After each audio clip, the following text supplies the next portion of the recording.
He will never go to college anyway. Why waste good money on a child who is not smart enough to use it? My mother-in-law said these words to me in her living room, surrounded by family photos and expensive furniture, as casually as if she were commenting on the weather. She had just admitted to spending $47,000 of my son's college savings on dance lessons for her granddaughter, and she did not even have the decency to look ashamed. $47,000. 8 years of contributions. Gone. And according to her, it did not matter because my 8-year-old son was too stupid to deserve it anyway. I stood there in her pristine living room, my hands shaking, my heart pounding, trying to process what I had just learned. For 8 years, my in-laws had claimed to be saving for my son's education. For 8 years, they had sent us quarterly statements showing the account balance growing. For 8 years, they had talked about his future, about the opportunities this money would provide. It was all a lie. Every statement was fabricated. Every conversation was a performance. They had been stealing from my son since the day he was born. Let me start from the beginning. My name is Rachel Thornton. I am 32 years old, and I have been married to my husband Daniel for 10 years. We have one child, a wonderful boy named Noah who is 8 years old. He has dark brown hair that curls when it gets too long, and warm brown eyes that light up when he is excited about something, and a mind that is constantly working, always asking questions, always trying to understand how things work. Noah is bright. Not in the flashy, obvious way that some children are bright, but in a quieter, deeper way. He thinks before he speaks. He notices details that other children miss. He remembers everything, storing information away like a squirrel storing nuts for winter. His teachers tell us he is one of the most thoughtful students they have ever had. But Noah is also shy. He does not raise his hand in class unless he is absolutely certain of the answer. He does not perform well on tests because the pressure makes him freeze up. He prefers to learn at his own pace, in his own way, without the stress of competition or evaluation. My mother-in-law, Vivian Price, has never understood Noah. From the beginning, she has compared him unfavorably to her other grandchildren, particularly her granddaughter Madison, who is 10 years old and the daughter of Daniel's sister Courtney. The comparisons started almost from birth. When Madison was born, 2 years before Noah, Vivian was over the moon. She bought an entire nursery worth of furniture for Courtney's house. She visited every day for the first month. She took thousands of photos and posted them all over social media with captions like, "My perfect little princess," and "The light of my life." When Noah was born, the response was notably different. Vivian came to the hospital, stayed for an hour, and left saying she was tired. She bought a few onesies and a stuffed animal.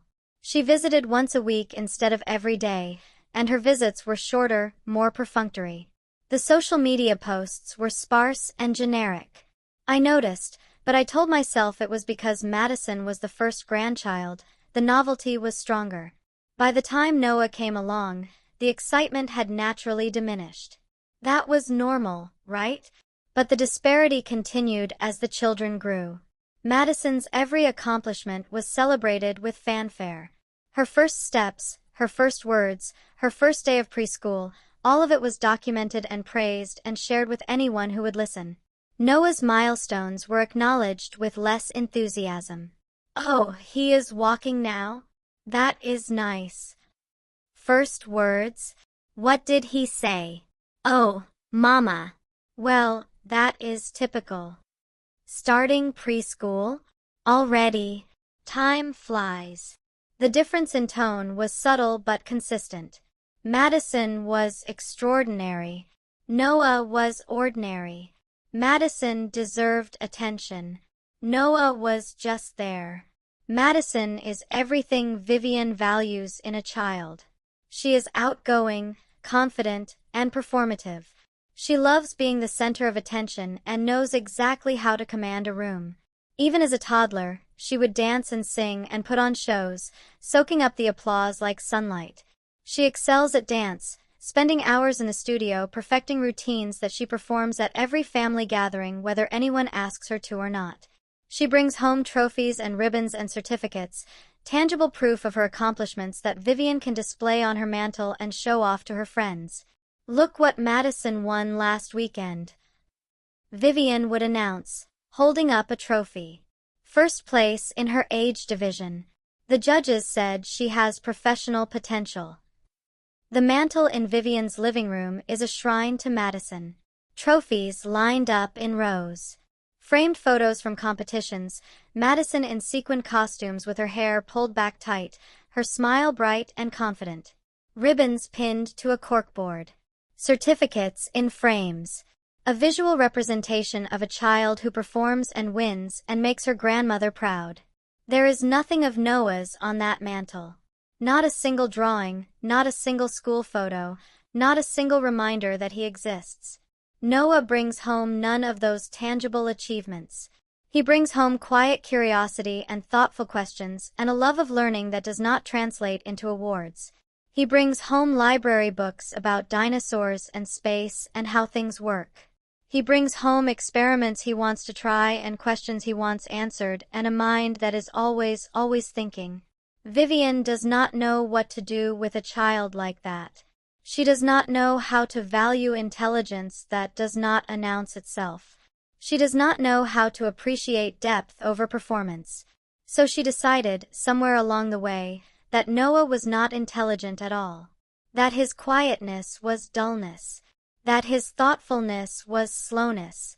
That his preference for depth over performance meant he was not college material. I know exactly when this judgment solidified in her mind. Noah was 5, and we were at a family gathering at Vivian's house.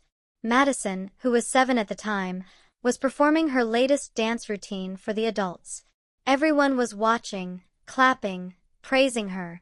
Noah was in the corner, playing quietly with some Legos he had brought from home. He was building something intricate, a castle with multiple towers and a working drawbridge.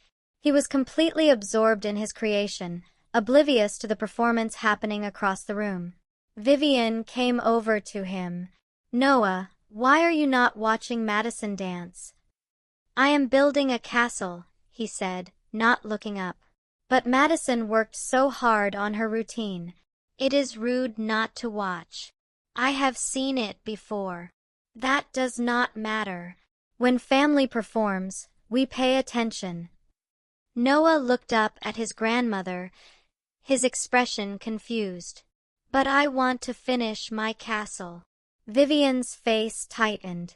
"This is exactly what I am talking about," she said, loud enough for me to hear. "No social skills. No ability to engage. He just sits in his own little world." I came over immediately. "He is 5 years old, Vivian. He is allowed to play with his toys. He is being antisocial. He should be participating with the family." "He is participating. He is just doing it in his own way."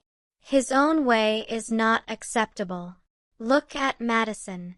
She knows how to be part of a group. She knows how to perform and engage and make people proud."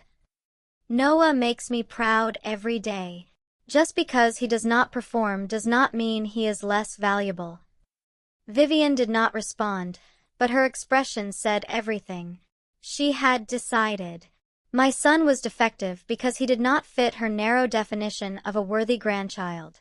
She made this decision without ever really knowing him, without ever taking the time to understand how his mind worked, without ever seeing the elaborate worlds he builds with his Legos or the complex stories he invents for his action figures or the way he taught himself to read 2 years ahead of his grade level.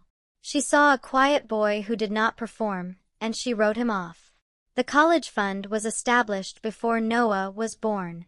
Daniel's parents, Vivian and Harold, offered to open an education savings account that they would manage on our behalf. They would contribute money every year, and by the time Noah was ready for college, he would have a substantial nest egg to help pay for his education. It seemed like a generous gesture. Daniel was touched by his parents' offer.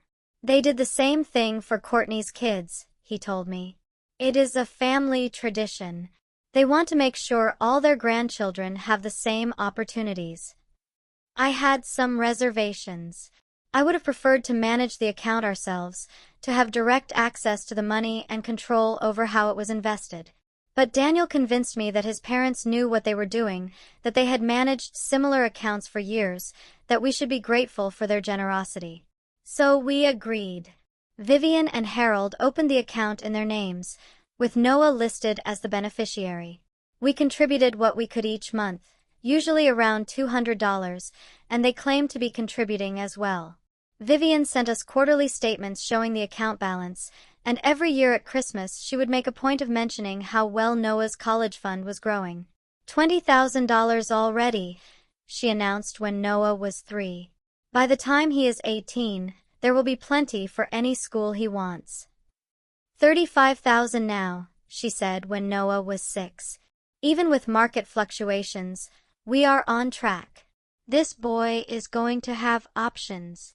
We believed her. Why would we not? She was Daniel's mother. She had managed money for the whole family for decades. She had no reason to lie. Except she did have a reason named Madison. Madison's dance career had become increasingly expensive over the years. What started as a recreational hobby turned into a serious pursuit, with Courtney enrolling Madison in an elite dance academy that charged tuition rates comparable to private school. There were costumes that cost hundreds of dollars each, competition fees that added up to thousands per year, private coaching sessions at $200 an hour. Courtney and her husband could not afford it. They were living paycheck to paycheck, stretched thin by a mortgage they should not have taken on and car payments for vehicles they did not need. But Vivian was determined that Madison would have every opportunity to succeed. Madison was talented, Vivian insisted. Madison was going to be a star. So Vivian found the money. She found it in the account that was supposed to be for Noah's future. I discovered the theft by accident. We were refinancing our mortgage, and the loan officer needed documentation of our assets. She wanted to see everything: bank accounts, retirement funds, investment accounts, education savings. We will need statements from your son's college fund as well, she said. Education savings accounts can be counted as assets for refinancing purposes. I will get those from my in-laws. They manage the account. Perfect. Just have them send the most recent quarterly statement. I called Vivian that evening to request the statement. It was a simple request, the kind we had made dozens of times before when we needed documentation for taxes or financial planning. She hesitated, just for a moment, but I noticed. A pause that lasted half a second too long, a slight intake of breath before she responded. Of course, she said. I will have Harold look for it. The most recent one might still be in processing. Processing? You have always sent them right on time before. There have been some changes at the financial institution. Nothing to worry about. I will get it to you within the week. A week went by with no statement. I sent Vivian a reminder email. She replied that Harold was still looking, that the file might have gotten misplaced during some reorganization of their home office. Can I just call the financial institution directly? I asked. I can verify the balance over the phone. That would be complicated. The account is in our names. They might not give information to you. But I am Noah's mother. I can provide identification. Just give Harold another few days. He will find it. Another week passed. I called again. This time, Vivian had a new excuse. There was some kind of problem with the account, something about changing financial institutions, but she would sort it out soon. What kind of problem? I pressed. Administrative things. You would not understand. Try me. Rachel, I said I would handle it. Do not you trust me? That question hung in the air. Did I trust her? I wanted to trust her. She was Daniel's mother. She had been part of our family for a decade. She had claimed to be saving for Noah's future since before he was born. But something did not feel right. For 8 years, those statements had arrived like clockwork. Every quarter, right on schedule, a detailed breakdown of contributions and growth and projected value at maturity. Now suddenly there were problems, administrative issues, statements that could not be found. Of course I trust you, I said, but the words felt hollow. Just please send the statement as soon as you can. I decided to do my own research. I knew the name of the financial institution where the account was supposedly held, a regional bank that specialized in education savings plans. I found their customer service number and called, my heart beating faster than it should have been for such a simple inquiry. Good afternoon. Thank you for calling First Regional Education Services. How can I help you today? I need to check on the status of a 529 education savings account. The beneficiary is Noah Thornton. Of course. Can I get the last 4 digits of the Social Security number on file? I gave her Noah's Social Security number, the number we had provided when the account was supposedly opened 8 years ago. One moment while I search our system. The hold music played. 30 seconds. A minute. 2 minutes. My anxiety grew with each passing moment. I am sorry, ma'am, the representative said when she returned. There is no account under that name at our institution. There must be a mistake. My in-laws opened an education savings account for my son 8 years ago. They have been sending us statements with your company's logo on them. Let me search again using different parameters. Can I have the account owner's name? Harold and Vivian Price. Another pause. More hold music. I am sorry, but I am not finding any account with those names either. Are you certain the account was opened with us? The statements all have your company's letterhead. First Regional Education Services. I understand, but I have searched our entire system using multiple parameters. There is no account for Noah Thornton. There is no account owned by Harold or Vivian Price. And according to our records, there never has been. My blood ran cold. What do you mean, never has been? We have no record of any account ever being opened for a Noah Thornton, either currently or in the past. I can see accounts that were opened and closed. I can see accounts that were transferred to other institutions. This name simply does not appear anywhere in our system. I am sorry. I thanked her and hung up, my mind racing. No account. No record. Which meant either Vivian had used a different institution and lied about which one, or there was no account at all and the statements were fabricated. 8 years of statements. 8 years of quarterly updates showing contributions and growth. 8 years of lies, printed on official-looking letterhead, documenting an account that did not exist. I pulled out the most recent statement from our files. It looked legitimate. The logo was professional. The formatting was clean. The numbers were specific and believable. But if the financial institution had no record of the account, then this document was a forgery. My mother-in-law had been sending us forged financial documents for 8 years. I needed to know the truth. I needed to hear it from her directly, to watch her face when she tried to explain the unexplainable. I drove to Vivian's house without calling ahead, determined to get answers. She was surprised to see me. Surprised and, I now realize, nervous. Rachel, what are you doing here? Is everything okay? I need to see Noah's college fund statements. The real ones. What do you mean, the real ones? I have been sending you statements every quarter for 8 years.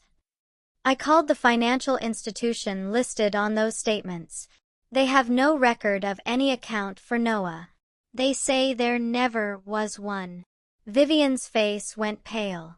She looked around, as if searching for an escape route, but I was blocking the door. There must be some mistake, she said. Maybe they looked under the wrong name. They searched their entire system. Nothing. So either you used a different institution and lied about it, or those statements you have been sending us were fake. Which is it? The silence stretched between us. I watched Vivian's expression shift from surprise to fear to something that looked almost like defiance. Fine, she said finally. You want the truth? The account was real. We opened it when Noah was born, just like we said. We contributed to it for the first few years. But then things changed. Changed how? Madison needed the money more. Her dance career was taking off. Courtney could not afford the academy, and Madison had so much potential. We could not let it go to waste. So you took Noah's money. We borrowed it. We were going to pay it back. Borrowed it? You have been lying to us for 8 years about an account that you were draining the entire time. That is not borrowing. That is stealing. Vivian's defiance hardened. It was our money to do with as we pleased. We were the ones contributing to it. We contributed to over $200 a month for 8 years. That is almost $20,000 of our money that you stole. You cannot prove that. Actually, I can. I have bank statements showing every transfer we made to you for Noah's education. If those funds did not go into his account, where did they go? Vivian did not answer. She did not have to. I already knew. How much is left? I asked. In Noah's account. How much is actually there? Nothing. The word hit me like a physical blow. Nothing. The account is empty. The account is closed.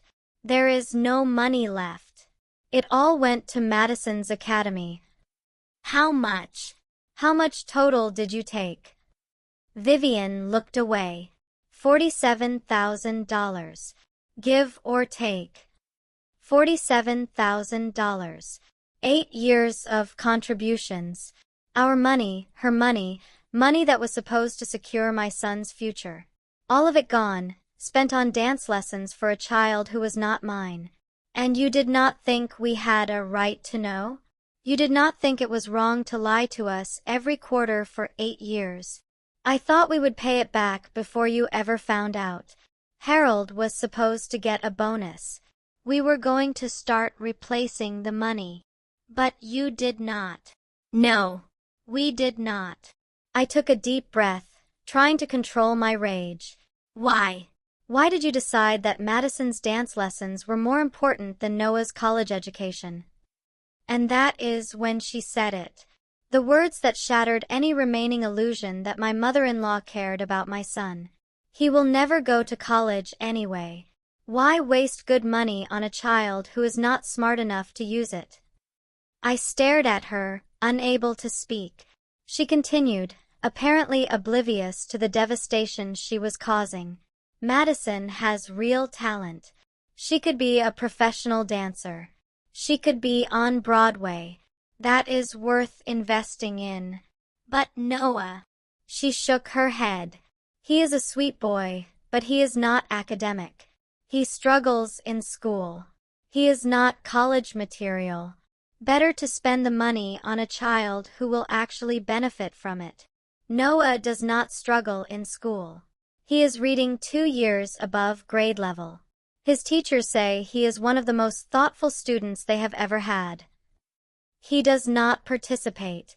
He does not raise his hand. He does not bring home awards. Because he is shy, not because he is stupid. There is a difference. Is there? I have watched that boy for 8 years. He is not going to college. He is probably going to end up in some trade, if he is lucky. Why should his future take precedence over Madison's? Because it was his money, his account, his future that you were supposed to be protecting. I was protecting the family, making sure our resources went where they would do the most good. You were playing God with my child's future based on your own prejudices. You decided he was not worthy, So you took everything from him and gave it to someone you deemed more deserving. Madison is more deserving. Anyone can see that. I could not stay in that house another moment.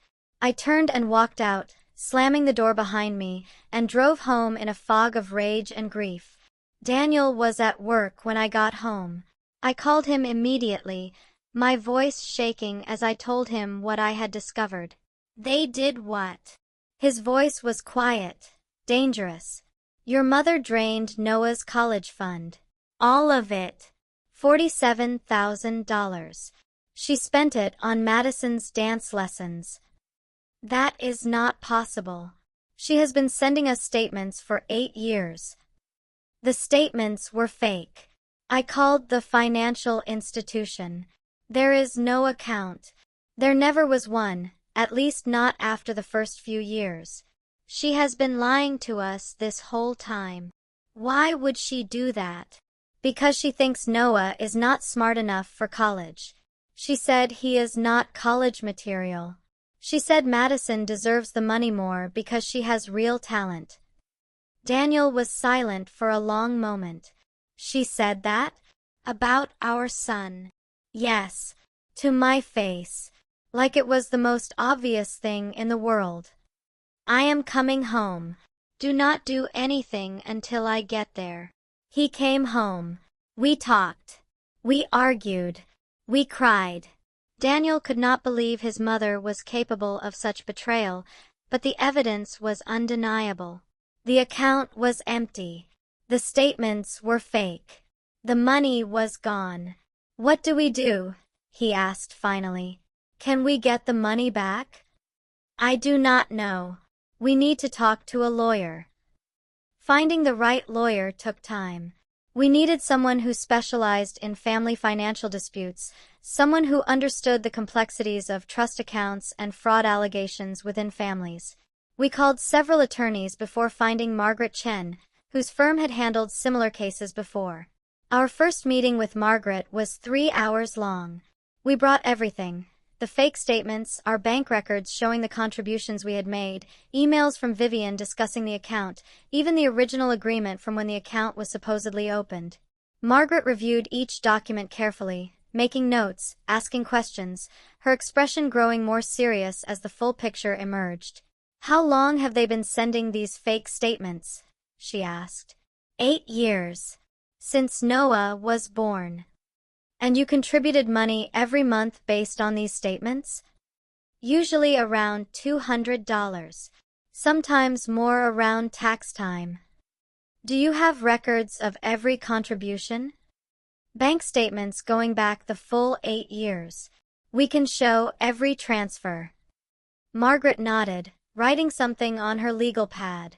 That is going to be important. Those contributions are clearly documented. The money trail is traceable. The lawyer we consulted, Margaret Chen, who specialized in family financial disputes, listened to our story with a grim expression. You have a strong case, she said when we finished. What your in-laws did is fraud. They misrepresented the status of a financial account, fabricated documents, and misappropriated funds that were contributed by you for a specific purpose. Can we sue them? Daniel asked. You can. And frankly, you should. This is not just a family misunderstanding. This is criminal fraud. They created false financial documents. That is a serious offense. Criminal. I had not considered that angle. Potentially. You could report this to the police and let them investigate. However, criminal cases can be difficult with family members, and the prosecutors might decline to pursue it if they see it as a civil matter. My recommendation is to file a civil lawsuit for fraud and breach of fiduciary duty. What would that involve? We would file a complaint documenting what happened. We would request discovery, which would force them to turn over all financial records related to the account. We would depose them under oath, meaning they would have to answer questions about where the money went. And ultimately, we would either settle or go to trial. How long would that take? Civil lawsuits can take anywhere from 6 months to 2 years, depending on how aggressively the other side fights. In my experience, cases like this usually settle before trial because the defendants do not want the details becoming public record. The question is whether it is worth it. Lawsuits are expensive and time-consuming. Even if you win, collecting the money can be difficult if they do not have assets to seize. They have a house, Daniel said. A nice one. Paid off. That helps. Real property can be used to satisfy a judgment. We contributed almost $20,000 over 8 years. That money is clearly ours. And you have documentation of those contributions? Bank statements showing every transfer. Good. That strengthens your case significantly. You can sue for the return of your contributions plus damages for fraud. Whether you can recover the money your in-laws allegedly contributed is more complicated, since that was arguably their gift to give or withhold. They promised that money to Noah. They told us they were saving it for his education. Verbal promises are hard to enforce without documentation. Do you have anything in writing? Emails, letters, texts? I thought about it. We had the fake statements, of course, but those did not specify that Vivian and Harold were contributing their own money. They just showed an account balance that was supposedly growing. We might have some emails, I said. I will look through our records. I spent the next 2 days searching through 8 years of emails, texts, and saved documents. I was looking for anything that showed Vivian and Harold had promised to contribute their own money to Noah's education fund. I found them. Emails from Vivian over the years, talking about Noah's college fund, mentioning contributions, promising that the money would be there when he needed it. We are putting in $500 this month, one email read. Harold got a bonus at work and we want to share it with all the grandchildren. The market did well this quarter, another said. Noah's account grew by almost $3,000. Between our contributions and yours, he is going to have a wonderful start to his future. Perfect, Margaret said when I showed her the stack of printed emails. These establish an expectation that they were contributing to the fund and that the money was intended for Noah's education. It gives us grounds to argue that they are obligated to replace what they took. So we have a case? You have a strong case.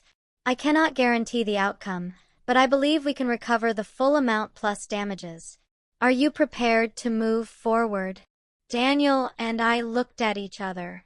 This was the moment of decision. Once we filed the lawsuit, there would be no going back. His relationship with his parents would be permanently damaged. The whole family would be forced to take sides. Yes, Daniel said. We are prepared. Good. I will start drafting the complaint. We filed the lawsuit 3 weeks later. Vivian and Harold were served with papers on a Tuesday afternoon. I was not there to see it, but according to Daniel's sister Courtney, who called us in a panic within hours, Vivian had a complete meltdown when she read them. She cannot believe you are actually suing them, Courtney said, her voice shrill with disbelief. She thinks you are overreacting. She thinks this is going to destroy the family. Overreacting? They stole $47,000 from our son. It was not stealing. It was family helping family. Madison needed the money more. Madison is not our family. Noah is. And he is the one who was supposed to benefit from that account. But Madison has real talent. She could be a professional dancer. She could be famous. And Noah could be anything he wants to be. That is not the point. The point is they took money that was promised to him and gave it to someone else without asking. Mom says Noah will probably get scholarships anyway.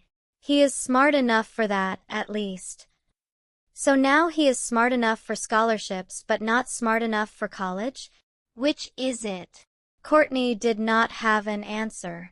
She made some more noises about family loyalty and keeping the peace, but I was done listening. She was as complicit as her parents, benefiting from money that had been stolen from my son. The lawsuit dragged on for months. The discovery process was extensive. We had to provide all our financial records. Vivian and Harold had to provide theirs. Every bank statement, every transfer, every piece of documentation was examined and catalogued. The most damning evidence came from their own records. Bank statements showing regular withdrawals from an account that matched the dates on the fake statements they had sent us. Checks written to Madison's Dance Academy, sometimes multiple checks per month, totaling tens of thousands of dollars. A paper trail that proved exactly where Noah's college money had gone. Margaret was methodical in building the case. She obtained records from the Dance Academy showing all payments made on Madison's behalf. She subpoenaed Vivian's computer and found the files she had used to create the fake statements, complete with the financial institution's logo that she had apparently copied from their website. "This is premeditated fraud," Margaret told us after reviewing the evidence. She did not just redirect the money. She created false documents to cover it up. A jury is going to be very sympathetic to your case. Vivian and Harold hired their own attorney, a man named Robert Stern, who tried to argue that the money was a gift and gifts could be rescinded at any time. Our attorney countered that the documented contributions from us were not gifts but trust funds, and that the fraudulent statements constituted a pattern of deception that negated any claim of good faith. The depositions were brutal. I was deposed first, answering questions for 4 hours about our expectations for the account, our contributions, our communications with Vivian over the years. It was exhausting but straightforward. I told the truth. There was nothing to hide. Then it was Vivian's turn. Vivian had to sit across a table from me and our attorney and explain why she had decided my son was not worthy of an education. Her attorney tried to coach her, tried to keep her responses vague and non-committal, but Margaret was relentless. "Mrs. Price, when did you first begin diverting funds from Noah's education account?" "I do not remember exactly. Your bank records show the first transfer to Madison's Dance Academy occurred approximately 4 years ago. Does that refresh your memory?" "If the records say so." "Why did you make that transfer?" "Madison needed the money for her training. She had an opportunity to join an elite program." "And you decided to use Noah's education fund to pay for it?" "It was our money." "Was it?" The plaintiffs contributed almost $20,000 to that account over 8 years. "Was that your money too?" Vivian's attorney objected. Margaret rephrased. "When you accepted money from Daniel and Rachel Thornton for Noah's education fund, what did you intend to do with it?" "Put it in the account." "Did you put it in the account?" "Initially, yes." "And then?" "And then we used it for other purposes." "What purposes?" "Madison's dance training." "So you took money that the Thorntons gave you specifically for Noah's education and spent it on dance lessons for their niece?" "We were going to pay it back." "Did you pay it back?" "No." "Why not?" "We did not have the funds." "But you continued to accept contributions from the Thorntons?" "Yes." "And you continued to send them false statements showing an account balance that did not exist?" "Yes." "Did you believe the Thorntons would continue contributing if they knew the money was being spent on someone else's child?" Vivian did not answer. "Mrs. Price." "No." "They would not have continued." "So you lied to them to keep the money flowing?" "I did not think of it that way." "How did you think of it?" "I thought of it as managing family resources." She tried to soften her previous statements, claiming she had been concerned about Noah's learning style and thought the money might be better used for specialized training if college did not work out. "What specialized training?" Margaret asked. "Trade school. Vocational programs. That sort of thing." "And you decided this without consulting the child's parents?" "I was trying to be realistic." "Realistic about what?" "About Noah's limitations." What limitations does Noah have, in your view? He is not academically inclined. He does not participate in class. He does not bring home awards. Have you ever seen Noah's report cards? I do not think so. Have you ever spoken to his teachers? No. Have you ever spent significant one-on-one time with him? Not really. So you determined that this child was not smart enough for college without ever looking at his grades, speaking to his teachers, or spending time with him? I observed him at family gatherings. And based on your observations at family gatherings, you decided to spend $47,000 of his education fund on someone else? Vivian had no response. You were trying to justify stealing from an 8-year-old, Margaret concluded. The case was settled out of court. Vivian and Harold agreed to repay the full amount they had taken, $47,000, in monthly installments over 5 years. They also agreed to pay our legal fees, which had climbed to over $12,000. It was not everything we wanted. We wanted them to admit what they had done was wrong. We wanted a genuine apology, not the forced statement their lawyer made them sign as part of the settlement. We wanted them to understand the damage they had caused. But money was what we could get, so money was what we took. The aftermath was complicated. The family was divided over the lawsuit. Some relatives thought we had gone too far, that we should have handled things privately, that taking legal action against elderly grandparents was cruel. You are going to give Harold a heart attack, one of Daniel's aunts told him. Is money really worth destroying this family? They destroyed the family, Daniel replied. They lied to us for 8 years. They stole from their own grandson. We are just demanding accountability. It was a mistake. Families forgive mistakes. It was not a mistake. It was a deliberate, calculated theft that they covered up with forged documents. That is not a mistake. That is a crime. Others understood why we did it, recognized that Vivian and Harold had committed fraud and needed to be held accountable. Daniel's cousin Michael, who was a financial advisor, was particularly supportive. What they did is indefensible, Michael said. Creating fake statements is fraud, plain and simple. If they had done this to a client, they would be in prison. The fact that it is family makes it worse, not better. The extended family fractured along predictable lines. Courtney, who had benefited from the theft, sided with her parents.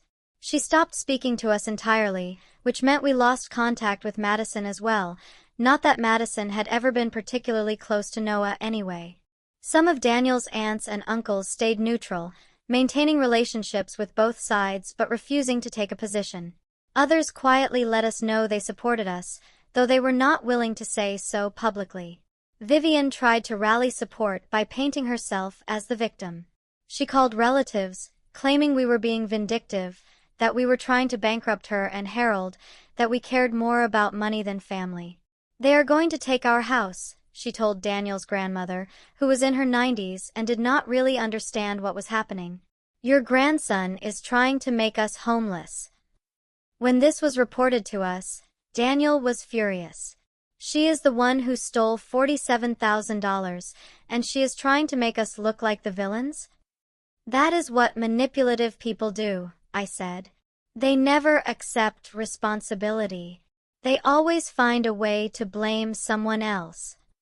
The settlement forced Vivian and Harold to confront the reality of what they had done. They had to liquidate some investments. They had to set up automatic payments from their bank account.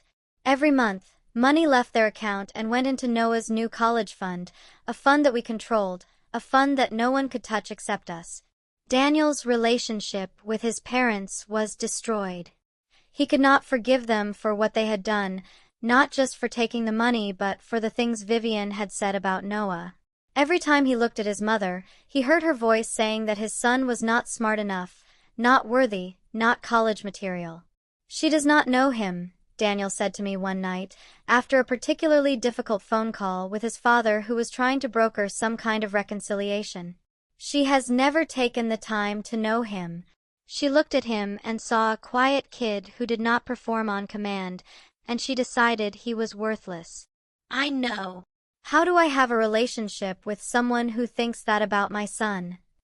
I do not know if you can. Every time I try to imagine going to her house for Christmas, sitting across from her at dinner, pretending everything is normal, I cannot do it. I cannot look at her and not hear those words. Then do not pretend. We do not have to go to her house. We do not have to act like nothing happened. But they are my parents. They are the people who stole from your child and called him stupid. Those are also facts. Daniel wrestled with this conflict for months. He loved his parents, or at least he had loved the parents he thought they were. Learning who they really were, what they were capable of, had shattered something fundamental in his understanding of his own family. He could not reconcile the mother who had raised him with the woman who had stolen from his son. He could not understand how someone who claimed to love him could do something so destructive to his child. The cognitive dissonance was too great. In the end, he chose Noah. He chose us. He accepted that his relationship with his parents would never be the same, and he made peace with that loss. We see Vivian and Harold only at large family gatherings now, and even then the interactions are minimal. Weddings, funerals, major milestone celebrations that we cannot avoid without causing even more drama. We are civil but distant, polite but cold. They try to talk to Noah sometimes, try to reconnect with the grandson they betrayed, but he is old enough now to understand what happened. He knows they stole his college money. He knows his grandmother thought he was too stupid to deserve it. Why did Grandma think I was not smart? He asked me once. Grandma made a mistake. She judged you without really knowing you. But I am smart. My teachers say so. You are very smart. Grandma just could not see it because she was looking for the wrong things. What was she looking for? Trophies. Awards. Kids who show off. But being smart is not about showing off. It is about how you think, how you learn, how you understand the world. And you do all of those things beautifully. Noah nodded, processing this. I think Grandma is wrong about a lot of things. I think you are right. I am going to go to college. I am going to prove she was wrong. You do not have to prove anything to her. Go to college because you want to, because you love learning, because you want to build the future you deserve. Do not do it to prove a point to someone who does not matter. But she did matter. She was supposed to be my grandma. That truth was the hardest part. Vivian was supposed to love Noah unconditionally.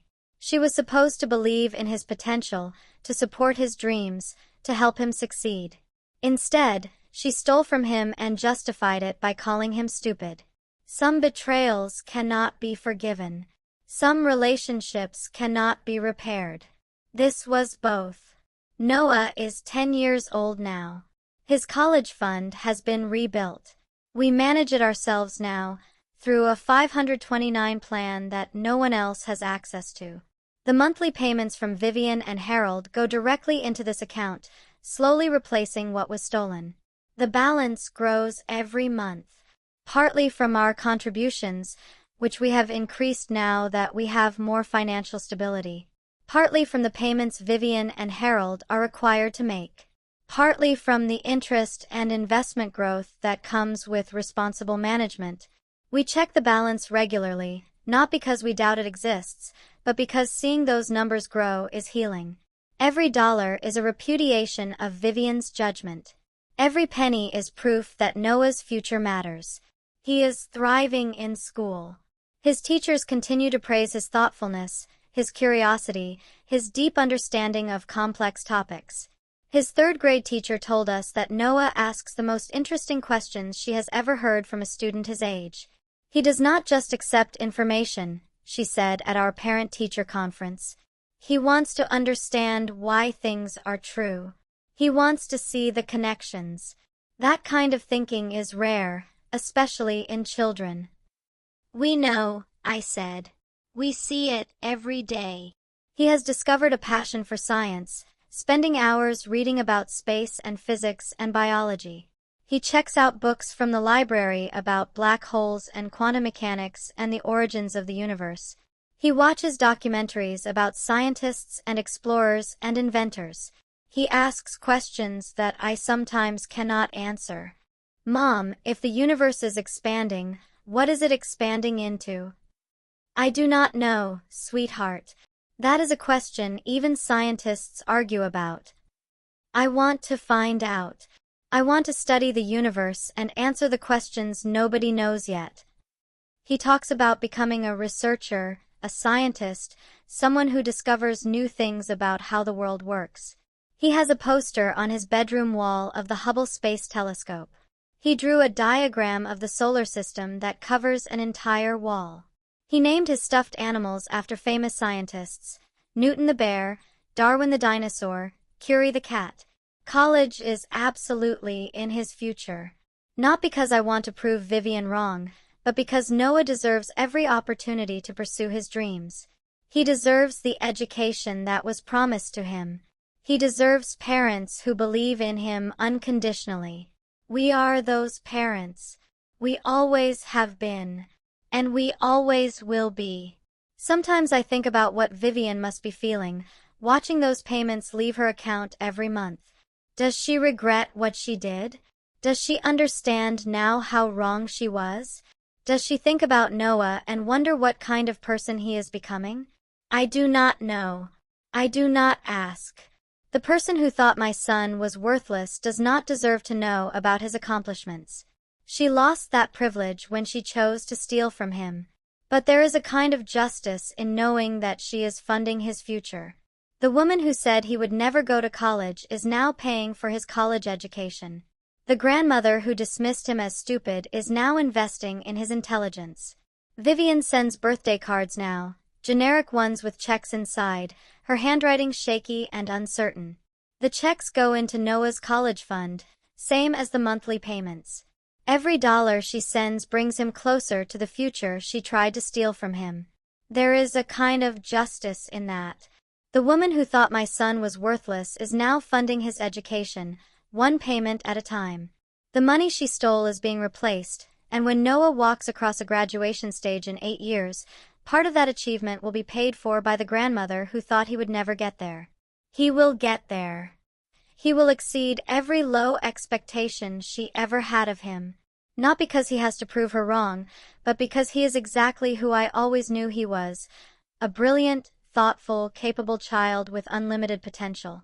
I look at my son and I see the universe in his eyes. I see curiosity and wonder and the kind of quiet intelligence that changes the world. I see a scientist, a researcher, a thinker who will ask questions no one has asked before. Vivian saw a quiet boy and assumed he was empty inside. She saw a child who did not perform and concluded he had nothing to offer. She looked at my son and saw worthlessness where I saw wonder. She was wrong. She was so profoundly, completely wrong. And now she is paying for that mistake, literally, every single month. Paying for the future she tried to take away. Paying for the belief she refused to have.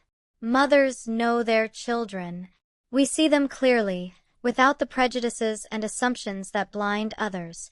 We know their strengths, their struggles, their infinite capacity for growth. We believe in them even when no one else does. I believed in Noah. I fought for him. I sued my own in-laws to recover what was stolen from him. And I would do it again. 1,000 times. Because that is what mothers do.